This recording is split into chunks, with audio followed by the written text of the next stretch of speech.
everyone, for coming back and joining us for the second part of our program this afternoon. We'll have two short sessions. The first one on the project, the New Mexico Jewish Physicians in the Indian Health Service, with Noel Pugash and Harvey Bucalter. And then that will be followed by a brief report on our recent grant to work on the papers of the late Rabbi Leonard Helman. I'd like to turn it over to Jeff Brown, who will introduce our session and serve as our moderator. Jeff? Thank you very much. This session will be discussing, as Linda mentioned, New Mexico Jewish physicians in the Indian Health Service from 1960 to 1980. And our historians, as they conducted their research, wanted to find out important or answers to important questions. Why did Jewish physicians compose a significant share of the IHS Medical Corps? Why did they join? Did Jewish ethical values play a part in their decisions to go far from home? We'll be learning about the decisions of 6 physicians today. I should note that the work by our historians was assisted by a grant from the New Mexico Humanities Council, utilizing funding from the NMJHS CARES Act. Each of our speakers will give a 10-minute presentation. If we get close to the 10-minute mark, I will note that to them. I ask that everyone else, except for our 2 speakers, remain muted. And if you have questions, please post them on our chat site, and we'll get to them at the very end of the session. Our first speaker will be Dr. Noel Pugash. He's Professor Emeritus of History from UNM, where he has taught since 1968.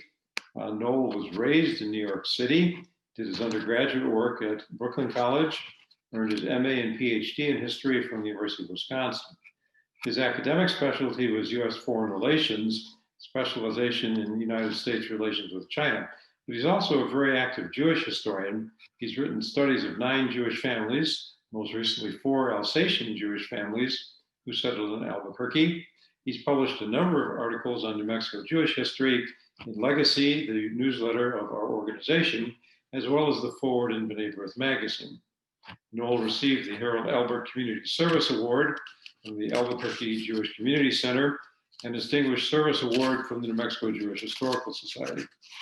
He's been actively involved in both academic history projects, but also as a writer, speaker, and performer, giving a number of lectures in connection with the traveling Anne Frank exhibit and presenting firsthand characterizations of people ranging from Harry Truman and Lew Wallace and John Steinbeck to Rabbi Isaac Meyer Wise.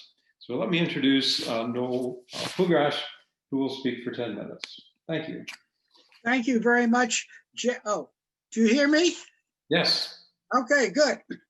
I am delighted to speak to you today on Jews who served in the Indian Health Service, their experiences and their accomplishments. I'm very proud to follow an excellent panel we had earlier this afternoon. I interviewed 3 doctors, all of whom later settled permanently in New Mexico and currently live here. That says something right off the bat. The 3 doctors are Dr. Ann Kessler, Dr. Larry Chandler, and Dr. Joel Salem. The first question that comes to mind is how and why did these 3 doctors join the Indian Health Service? For the 2 men, the answer is simple and direct. The nation was in the midst of the Vietnam War, and they did not want to be part of it. The Indian Health Service was an attractive alternative. Joel Salem found that if he volunteered, he could pick his specialty. In his case, it was pediatrics, which he much preferred to general medicine. If he had gone in the service, he would be special in general medicine.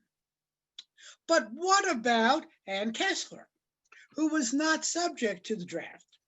For Dr. Kessler, it was a combination of fascination with public health, desire to work with the underprivileged, and her spirit of adventure. She was excited to learn something new. But there was one other inducement.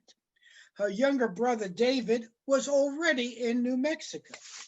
He was commissioned as an officer in the Indian Health Service for some 20 years and worked in Zuni, New Mexico, and was intrigued with his work and his stories.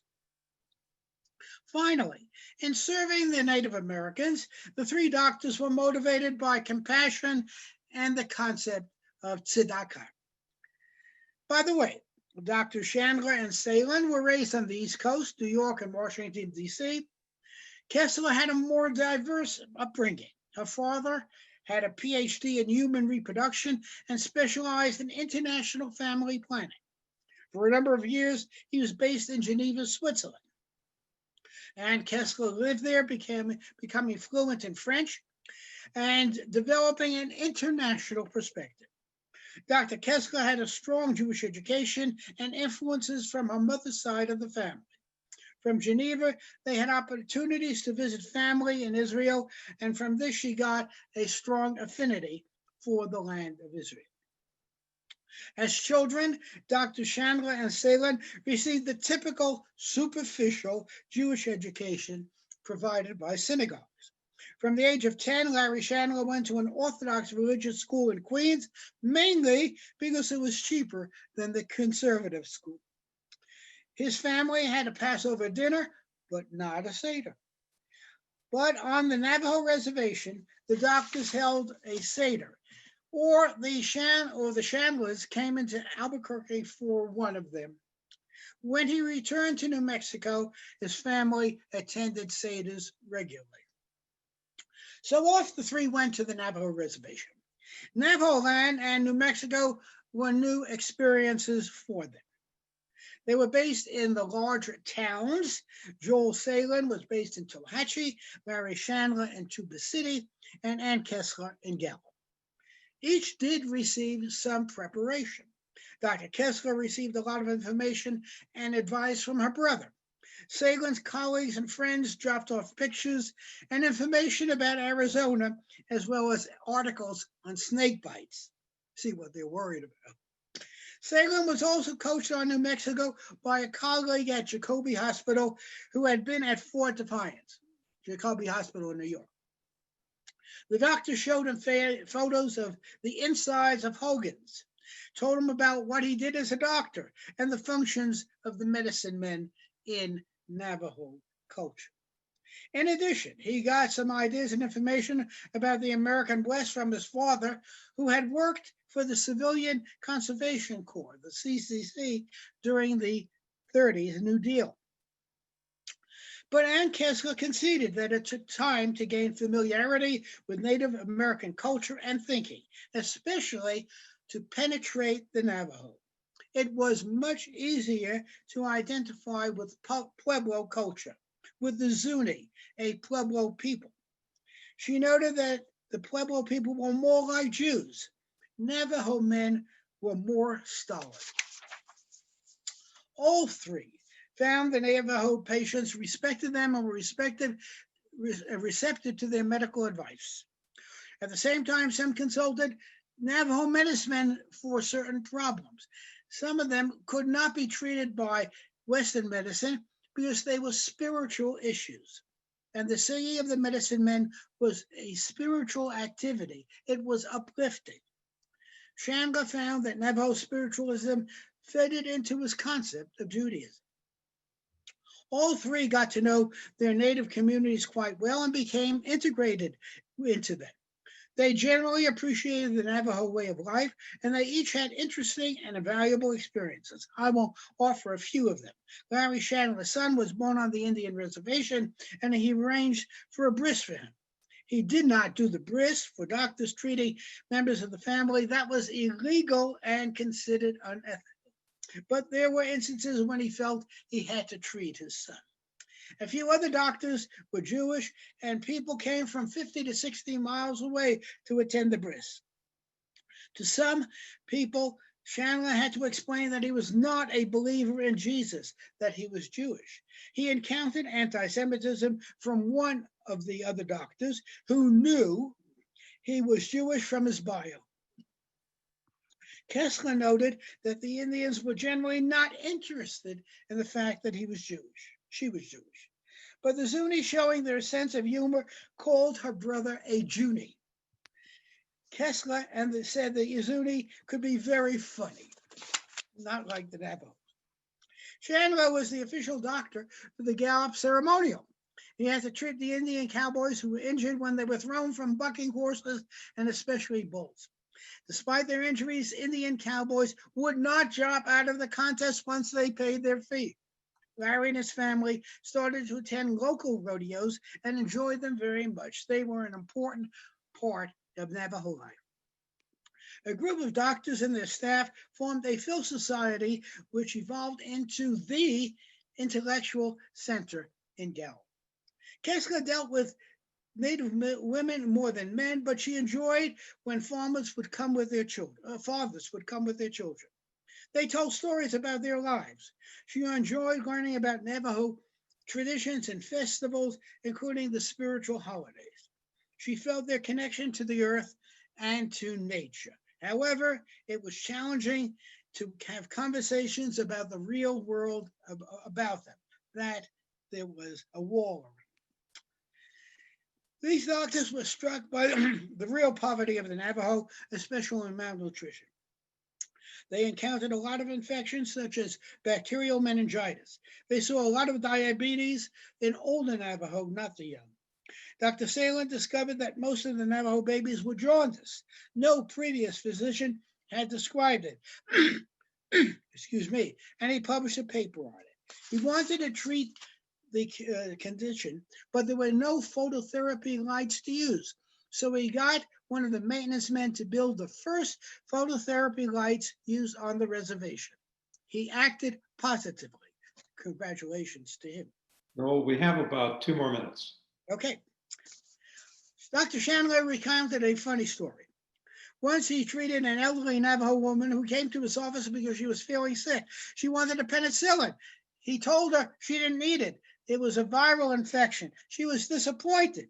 What did she do? She had her daughter or granddaughter write a letter which she delivered complaining that she felt left out. After all, when you went to a doctor, you got a shot. The doctors did not treat acute patients. They were sent to the hospital in Gallup. Salin noticed that doctors could consult when needed by phone with specialists in Albuquerque and Phoenix. She also treated the Indians who attended the boarding school on the reservation. If you live more than 2 miles from a road, then you went to the boarding school. You stayed there all year except for the summer. He found that the Navajo children spoke English, did not want to speak Navajo. They were drummed into that by the teachers and authorities.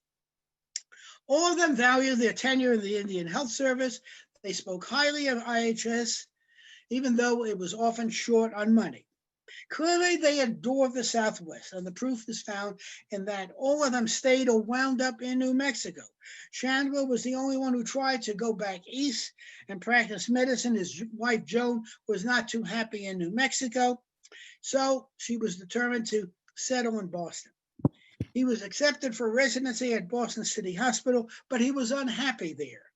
He really wanted to practice community medicine, and he loved the outdoors. So they came back to New Mexico. Gallup was too small a town. They compromised on Santa Fe. There they joined Temple Beth Shalom and became active members. Interestingly, their experience on the reservation in New Mexico and Arizona strengthened their adherence to Judaism. I hope I've given you a glimpse of the Jewish doctors who served in the Indian Health Service. It is a fascinating story, and thanks to the New Mexico Jewish Historical Society, we now know more about it. Thank you. Noel, thank you very much. Very, very interesting. Our second speaker will be Harvey Bucalter. Harvey's interest in New Mexico history has brought him to discover significant roles played by Jewish merchants, entrepreneurs, and most recently Jewish physicians in our state. He's presented original research for the New Mexico Jewish Historical Society, the Historical Society of New Mexico, Hadassah, and to congregations in Albuquerque, Santa Fe, and Taos.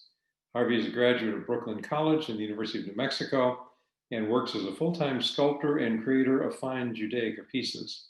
So Harvey will talk now for 10 minutes about his presentations. Thank you, Harvey. Harvey, are you, you need to unmute, Harvey.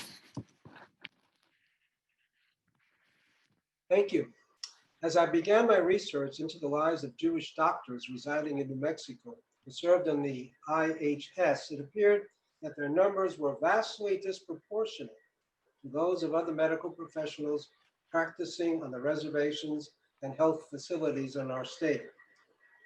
Here's a random example. On the Navajo Reservation in Cayenta, Arizona, in the 1990s, 5 of the 11 physicians were Jewish.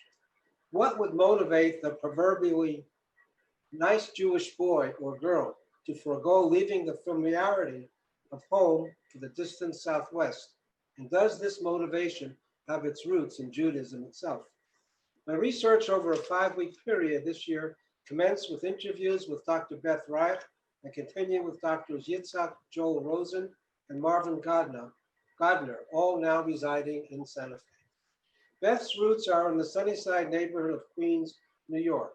In college, she decided to integrate her interests in research biology into a desire to help people more directly. Volunteer work and philanthropy, she started volunteering at age 11, was modeled by her parents, both products of Orthodox homes, but now conservative Jews. In applying to medical school in the 1970s, she encountered the roadblock of sexism. New York Medical College was not accepting many women, with an acceptance rate of about 15%. Following internship and residency, she arrived at the Indian Hospital in Albuquerque, where she served for 2 years, along with monthly visits to the IHS outpost at Fort Defiance and Isleta. She said, "I just wanted to go to an interesting locale that was different from New York and go into a service position and make a salary that would support me." She continued, "This was a way of not leaving the country and working in different cultures." The move to New Mexico resulted in a genuine, extensive experience with Native American culture that brought invitations to homes and feasts on the reservations. As it turned out, there were some other Jewish doctors at the Albuquerque hospital. Beth says, "Nobody was trying to make a lot of money. They just wanted a sure income. Basically, you're altruistic." And the majority of the people had those feelings, and there was a nice camaraderie among the staff. She continues, "I think there is this understanding that we, the Jewish doctors, have this similar background. No matter where you come from, there is a commonality. It is an altruistic way to practice medicine. You don't have to worry about, am I going to be able to collect money from somebody? You just treat them."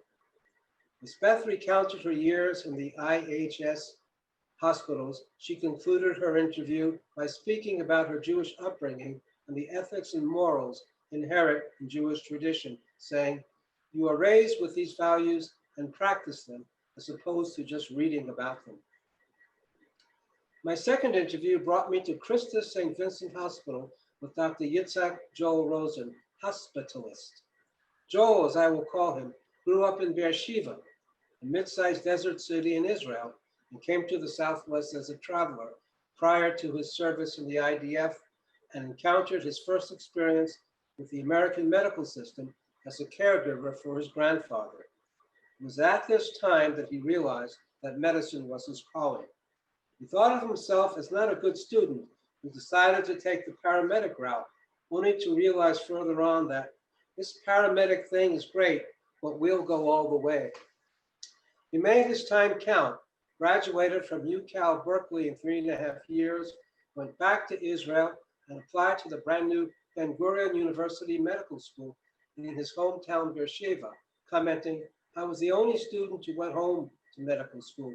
All the other kids were American." He did his residency in primary care at UNM, where his mentor, Dr. Chuck North's advice to him essentially changed the direction of his life. When he asked Dr. North the question, "What do I need to do to be a good doctor?" Dr. North said, "You've got to move to the reservation. Your skills get honed. You really get good at it, because you don't have much. Reflecting on Dr. North's message, Joel said, I went into medical school late in life. I was in my late 20s when I got into medical school. It was this idea that I wanted to help the most vulnerable. So this is the closest thing to being in Guatemala or Bolivia. Based on his travels and love of the Southwest in his younger years, he joined the IHS following his residency as a physician in the small Navajo community of Kayenta, Arizona. And speaking about his experiences there, he remarked, only 11 doctors and 5 of them were Jewish. Kind of funny. Joel reminisced fondly about Kayenta. We were very tight-knit. We all lived together, worked together, all had young families.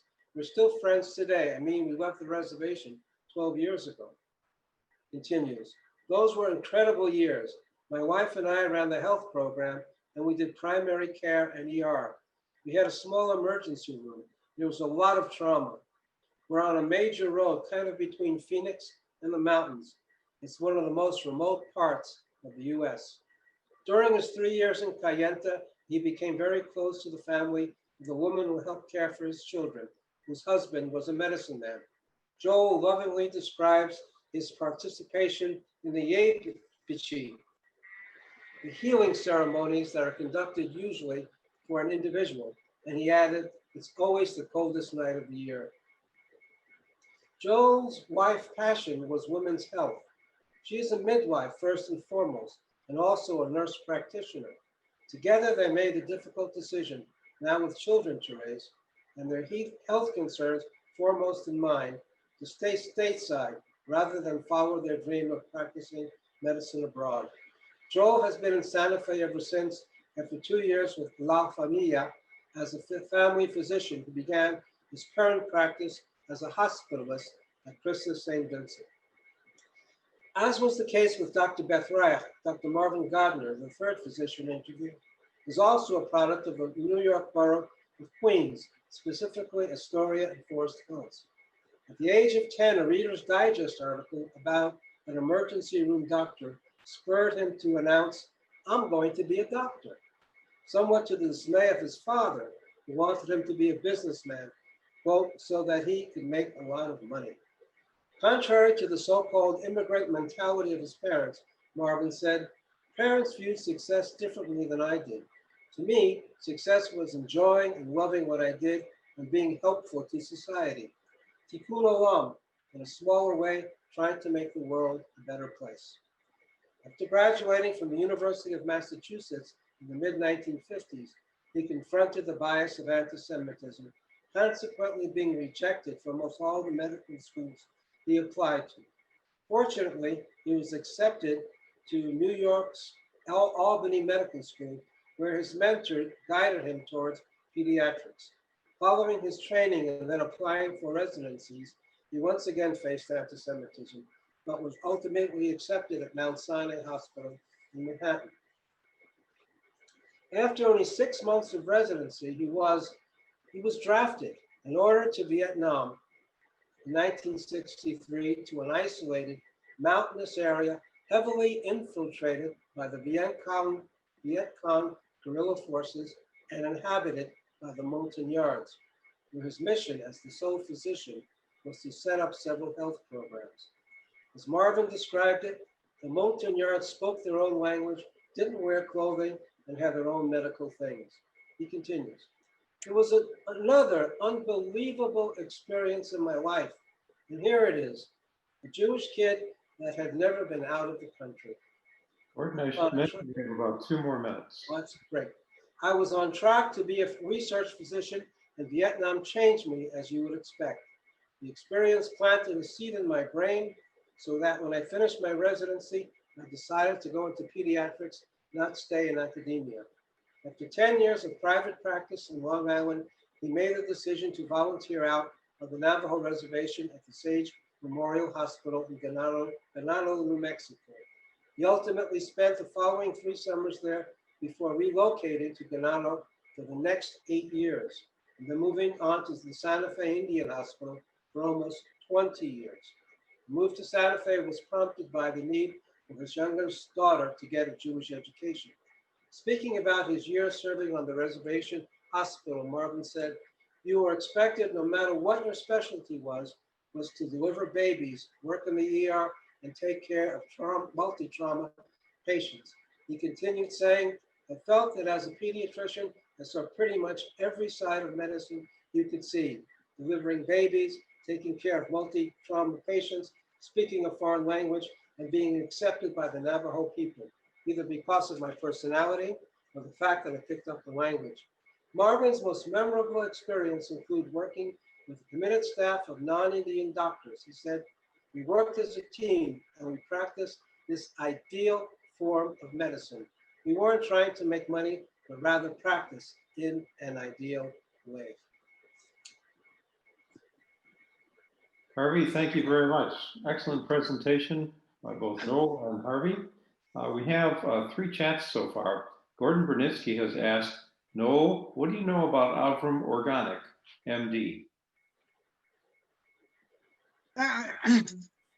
Thanks, Gordon. I knew Avram Organic very well, and we formed a close relationship, and also with his wife, Ida, who was a Navajo princess. She was Miss Navajo, the second Miss Navajo, 1953, I think, something like that.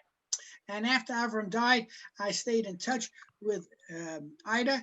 I visited her on the Indian reservation where Avram eventually settled. And I am close to her children, especially their daughter, Shoshana. So we keep in touch quite regularly. But I had a very good relationship, a wonderful relationship with the Organics. Thank you. Gordon has also noted a couple of things. He said that ganado is in Arizona, not New Mexico. All right. Yeah. And he also said that Navajo ceremonies can only be conducted after the first frost, but before the first thunderstorm. So yes, the weather is cold. The only exception is the Da, or Enemy Way, which can be held in the summer. We have a brief moment if we have any other chat questions. Joel Salan, Dr. Salan, has written, Avram published an autobiography entitled Blessings. Thank you. Thank you, Joel. And there's a picture of it on Joel's screen right there. Thank you. And there's a second volume, a memoir as well, in the form of a novel, but it's based on his life and his experience. Yeah. We also have a chat from Brenda and David Jaffe. I was a medical student under Mary Godner in the early 80s, working with the IHS, was a wonderful major motivator. Paul Ostrowski with his wife, his Temple, served as co-presidents of Temple Beth Shalom, quite recently with the Navajo near Gallup. Liz Levine, did any of the physicians learn Navajo or Zuni? Dr. Gardner said he was able to carry on some conversation in Navajo. The other two did not. Yeah, Navajo is a very difficult language to learn, and except for a few words, we did not learn much. Just before we left, my wife gave a talk. The staff presented her with a blanket dress, and she gave a talk which was transliterated into Navajo, and she was very scared that she would mispronounce some of the words and they'd come out obscene. Fortunately, the Navajos, who have a great sense of humor, never told her if she made an error. Thank you. I'm delighted that we had 2 excellent papers today, and also that some of the physicians who were interviewed were able to participate today. I guess the last comment from the chat, Gordon Bernitsky said, we came up with a Navajo word for Jew, Bicha, the people who wear little hats. So thank you all very much. We really appreciate it. At this point, we'll move towards our final paper. Pat Carlton will introduce Linda Goff, and our final session, the preservation of Rabbi Hellman's papers. So thank you very much.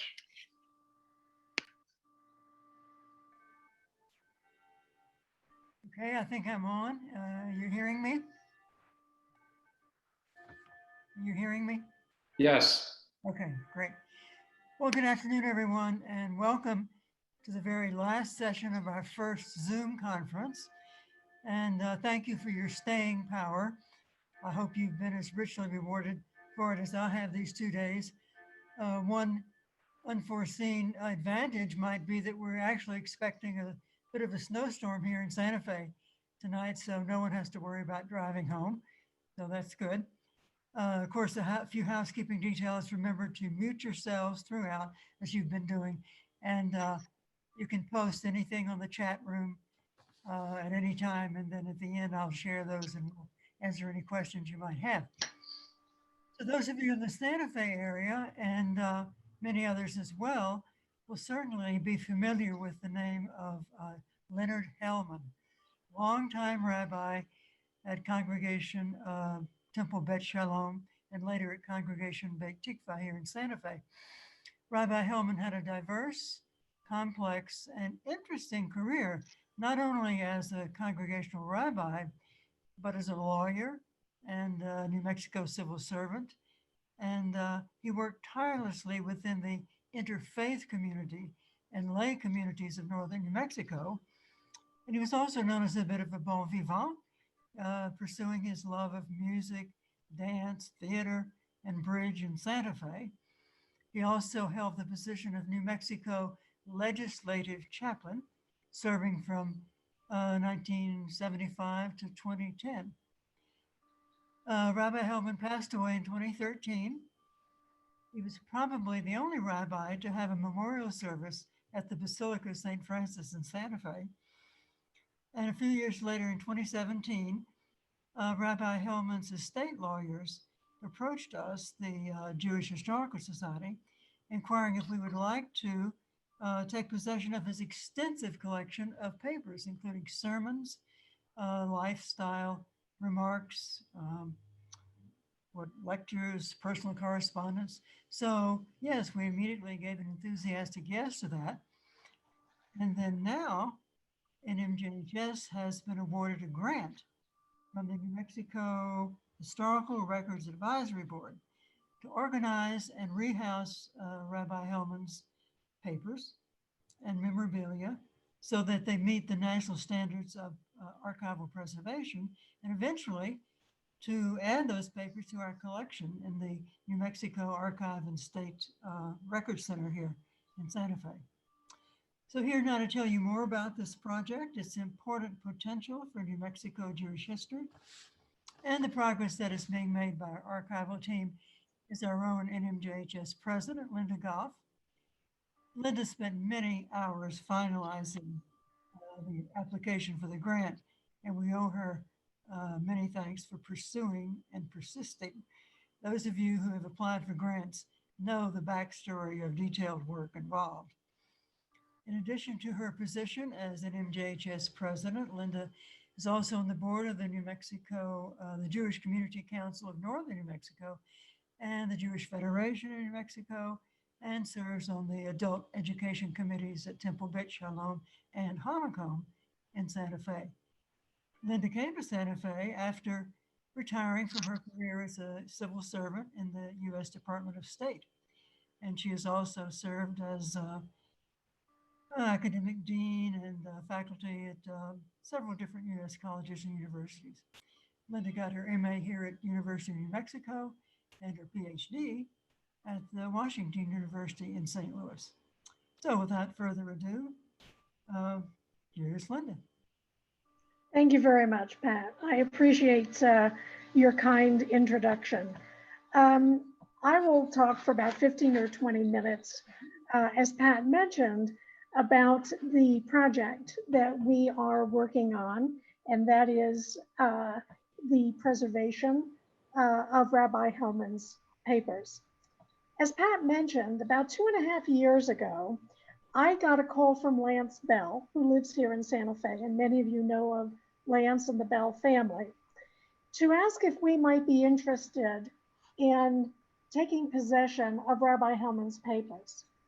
He, in turn, had been contacted by the lawyers who were handling the estate at that time. The previous executor, Paul Grace, a member of Beit Tikva, had passed away and was the original executor of Rabbi Hellman's papers.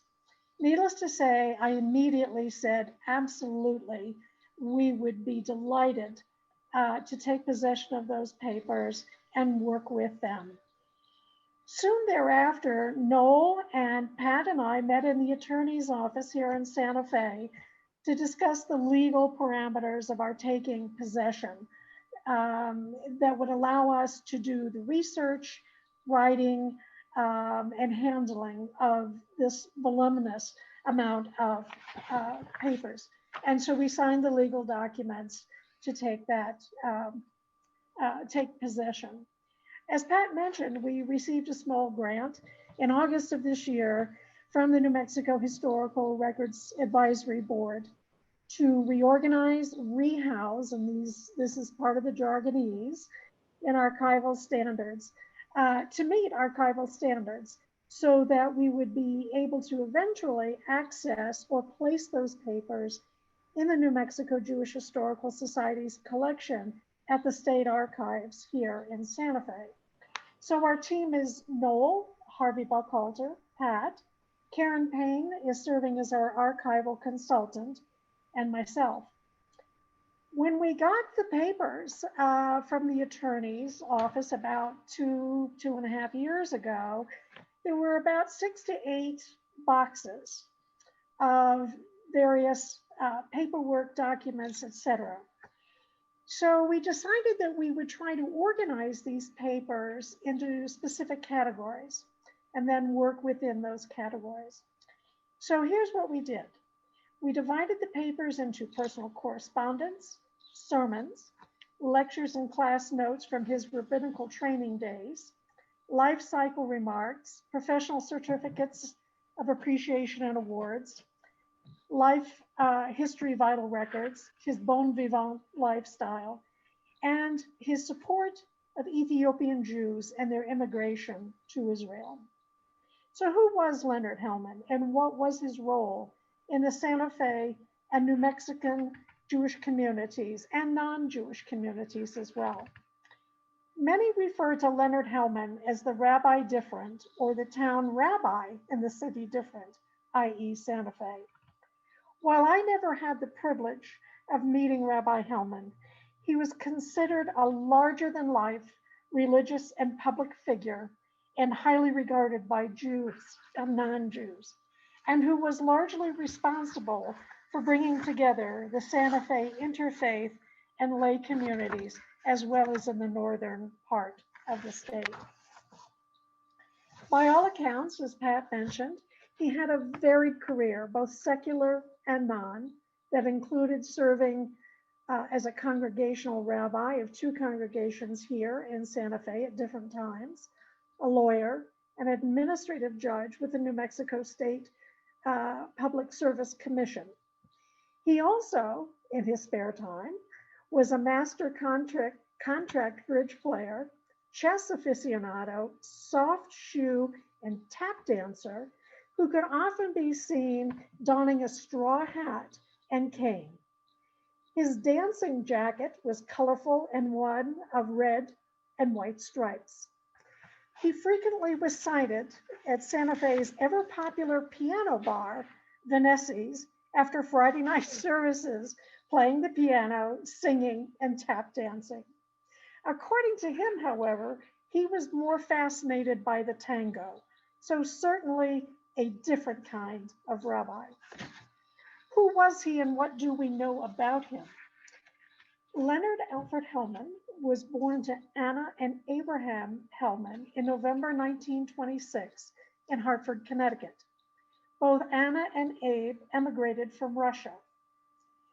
Leonard was the oldest of 2 children that included his younger sister, Leela. Hellman's father died at a relatively young age, and Anna was left to raise her 2 children.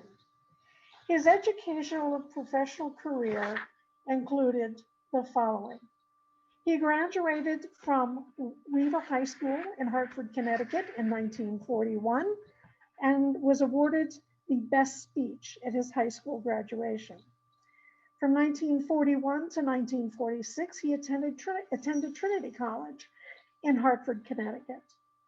From 1946 to 47, he served a stint with the U.S. Army, receiving an honorable discharge.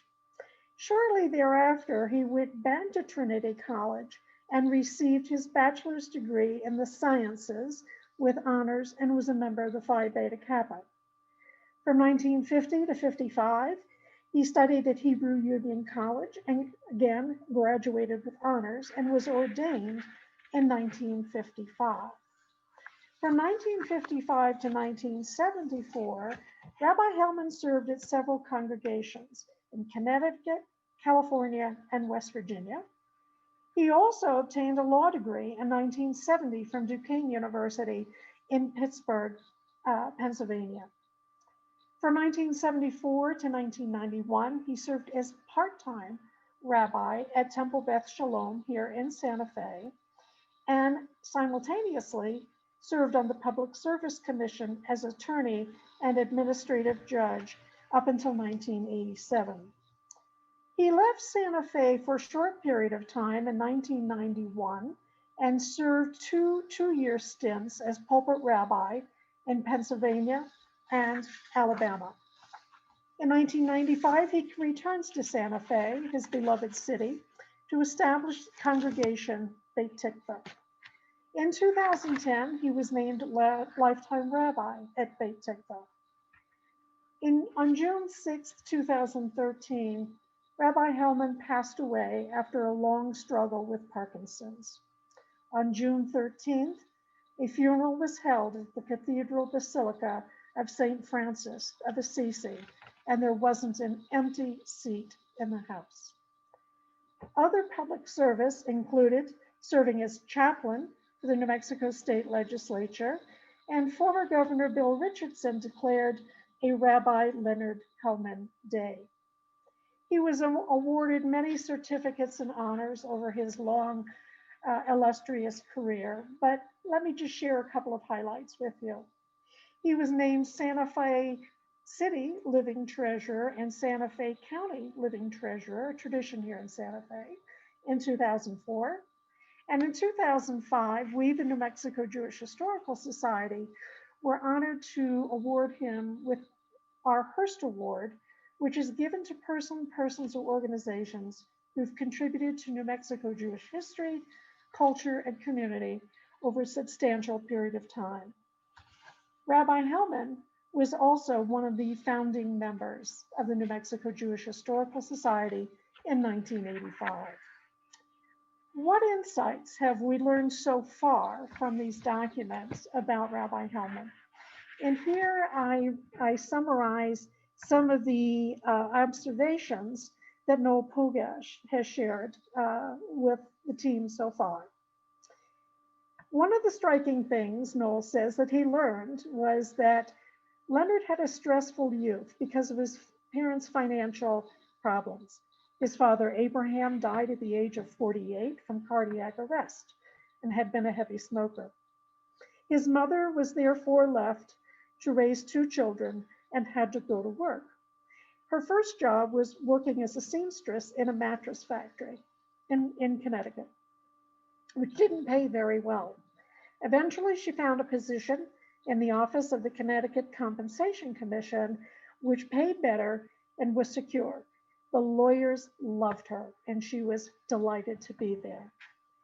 Financial matters dogged Rabbi Hellman in his early years, not only as a student at Trinity College, but also at Hebrew Union College. And he was constantly having to borrow money from his mother, which he regretted, but that was the way he was going to be able to achieve his educational goals. Rabbi Hellman and his mother were extremely close, and we have many letters between his mother and the rabbi in which they shared family stories, confidences, and other information. A fascinating set of letters to read. Believe it or not, Rabbi Hellman was also worried about his performance in rabbinical school. He knew he was a good student, but he absolutely had to be the best. And so that he was. His first pulpit was actually in his hometown in West Hartford, Connecticut, at Temple Israel from 1955 to 1958. Rabbi Hellman was also very involved in humanitarian causes and was greatly committed to those. He was a strong believer in social justice and the support of world Jewry, including the Falashas, or Ethiopian Jews. Hellman worked tirelessly and gave generously, not only to the villages, families, and individuals who suffered great persecution until Israel finally relented and allowed many to emigrate. He made 2 trips to Ethiopia and carried with him medical supplies and clothing. In addition, Hellman and others at Temple Beth Shalom at the time continued to raise funds to send monies to Ethiopia to support Ethiopian Jews.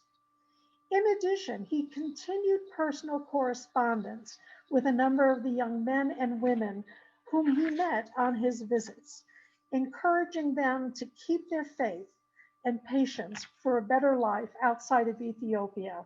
And reading some of those letters is truly an inspiration. As mentioned, he received a number of certificates and awards from the state of New Mexico.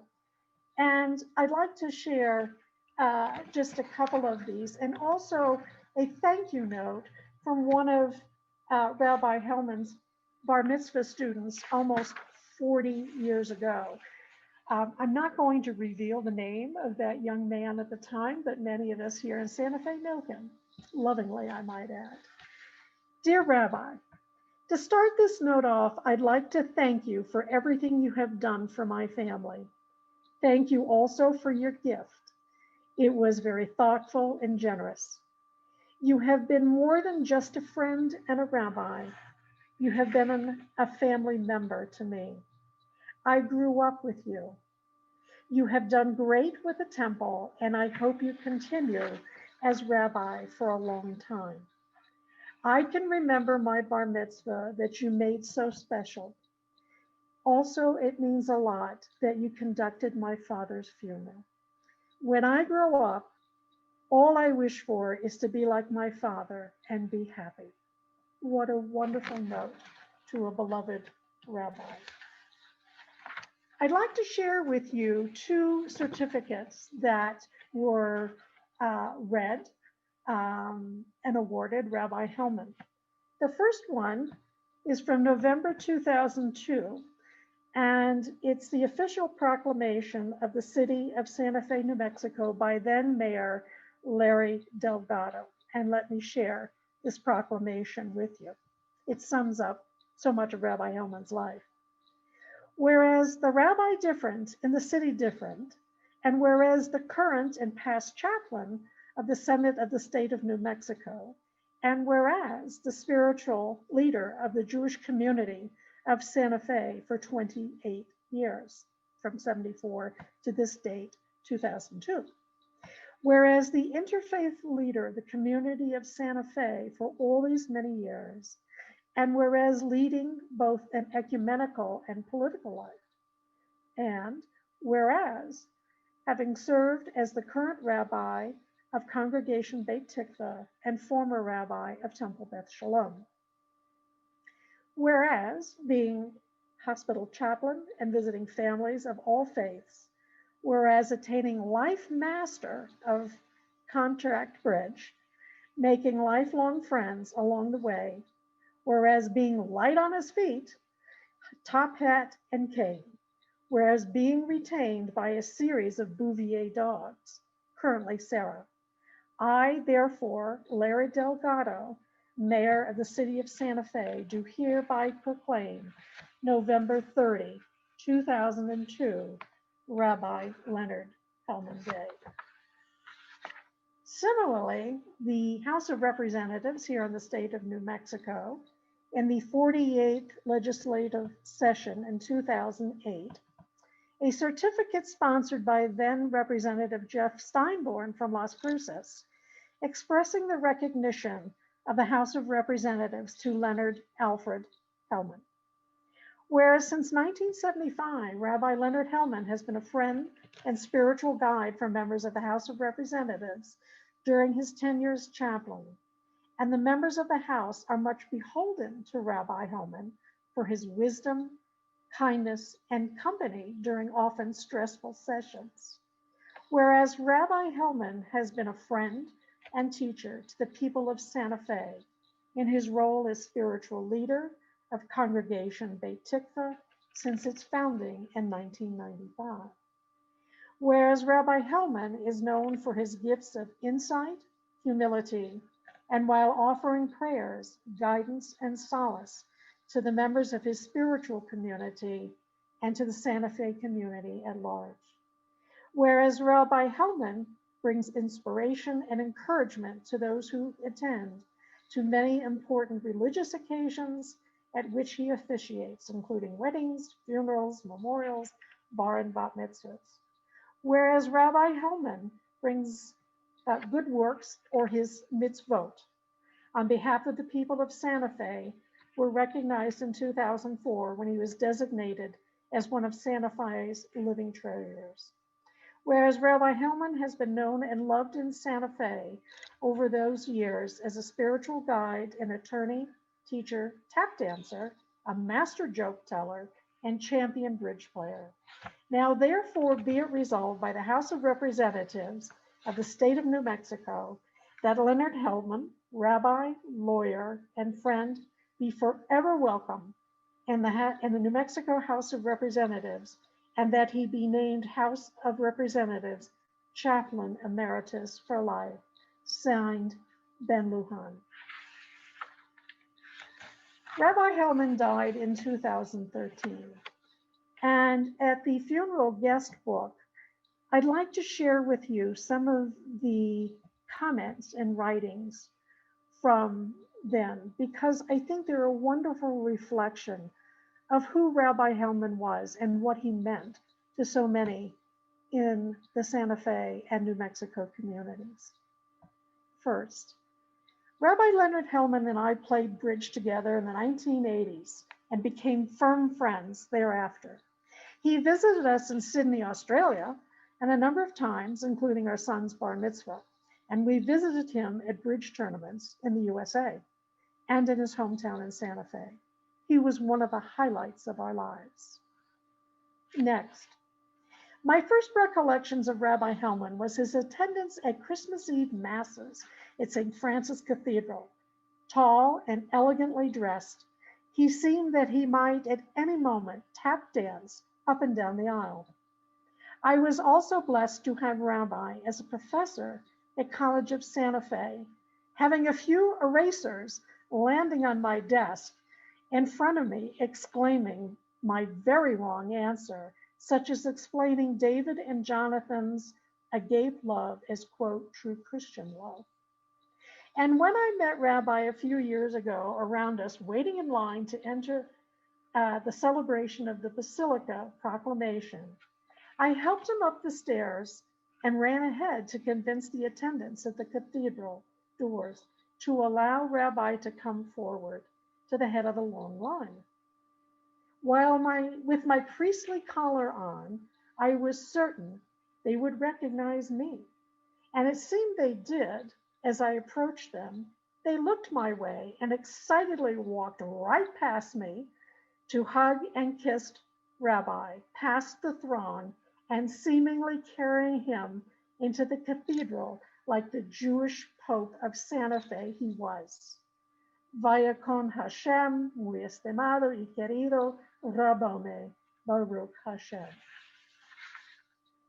There are few in this world who could be said, I've never heard an unkind word pass his lips. Leonard Helman was such a man. I, as many of could surely do, tell countless stories of our times together, his laughter, his love of life, his teaching, his intellect, his faith. He first came to Santa Fe to lead a small congregation, but his message of love and peace enriched all of our lives. And finally, one last entry. Leonard was a dear man, a wonderful rabbi, and a fabulous dancer. He was also as sharp as a bridge player. The sharpness of mind required for bridge served him well from the pulpit and his legal career. He championed people who couldn't stand for themselves. He loved being around young people and bright minds, and it kept him youthful to the end. We will miss his humor and strength. Sim Shalom. So let me just say in summary about what we know of Leonard Helman from his papers, the correspondence, proclamations. Without a doubt, Leonard Helman was the rabbi different in the city different, leading an incredibly rich and professional life, who brought goodwill and even entertainment to various religious and secular communities. He seemingly never lost sight of Tikkun Olam, making a better world for his friends, congregants, and the international community of Ethiopian Jews. As our project evolves, we will no doubt explore and learn more about the complex life of Rabbi Hellman, and it is our goal to share our insights and knowledge with all of you, the public at large, and interested people. Thank you. Thank you, Linda, so much. You've already gleaned a lot from the short time that we've had those papers, and I know we're all looking forward to learning more. The chat room had quite a few comments as we go through. Let's see if there are any questions we can answer. For example, Janet Sayers wonders if he ever visited with Justice Bader Ginsburg when she was in Santa Fe. You know, she was such an opera buff. I personally don't know the answer to that, but some of you here, or many of you here in Santa Fe know Stephen Ovitsky, who's the executive director of the Santa Fe Chamber Music Festival. He is very friendly with one of Judge Ginsburg's sons and hosted Judge Ginsburg frequently upon her visits. And Stephen might just know whether or not the two ever had a moment to cross paths and meet one another. I'll ask Stephen and see what I can find out. Good question. Thank you. Great. Let's see. Did Rabbi Hellman ever marry or have his own family? No, he did not. And in fact, in one of his letters to a longtime friend that I happen to read, and perhaps Noel and Harvey can chime in as well, he writes, I'm still looking for a wife. My mother would be delighted if I ever get married. So the answer is no, he did not marry. He had a younger sister, and she in turn had her own children with whom he was extremely close. There's some interesting comments on different aspects of Rabbi Hellman's life. Rabbi Jack Schachter points out that he, trying to find the exact quote here, but he also supported the Los Alamos Jewish Center, as if he didn't have enough on his plate part-time until TBS took up enough of his time that he couldn't continue supporting us up on the Hill. That's quite correct. Thank you, Rabbi Jack. I also had come across a little bit of correspondence to that effect, that Rabbi Hellman did travel to the hilltop when he could to perform services and other ceremonies, but quite right. While he did a lot of things, he couldn't be in too many places at more than once. Right. And I remember I posted that in his later years, after he was incapacitated and in a wheelchair, he frequently came to services at Hamakom when we were meeting in the library as thieves. And Rabbi Malka Drucker was there, and they were friends.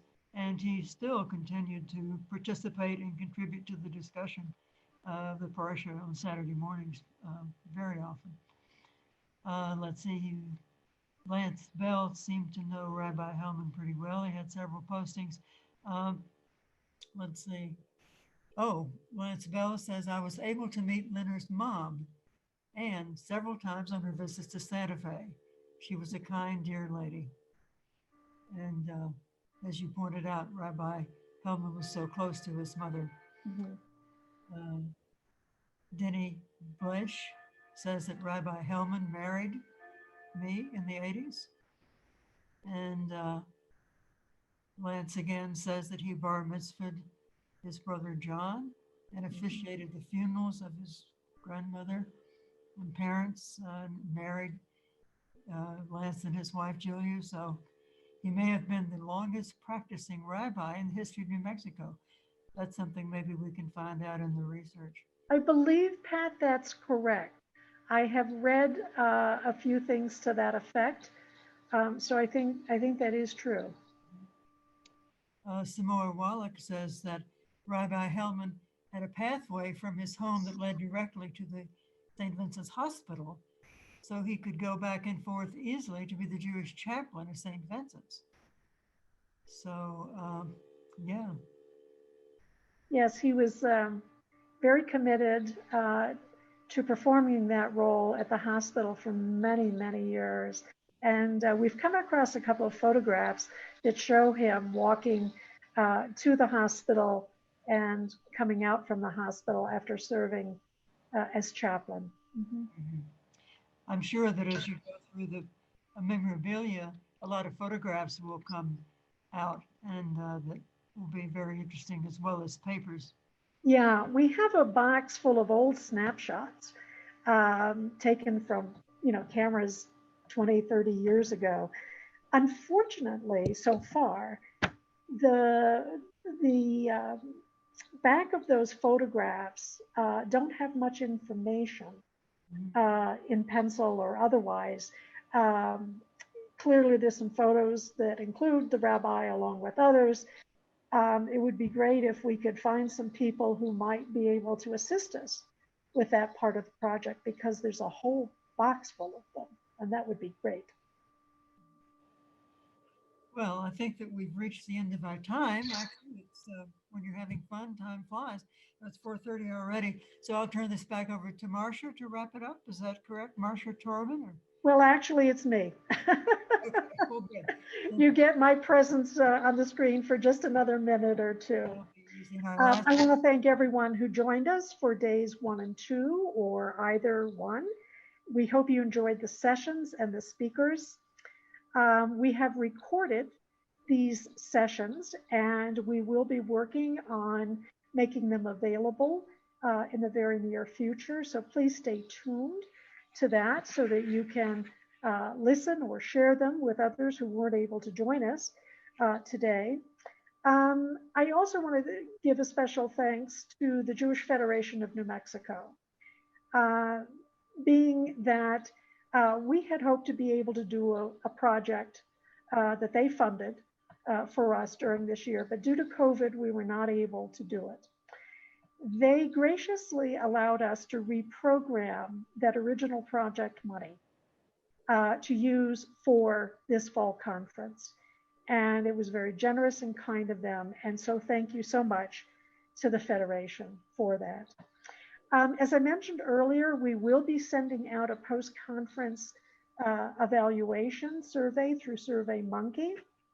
Please be on the lookout for it and complete it and return it to us.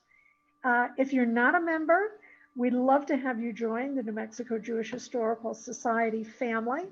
And you can find more information on our website. In fact, you'll get an email encouraging you once again. And I want to give a thanks to our panelists from A Long Journey, and Noel and Harvey, and of course others from yesterday.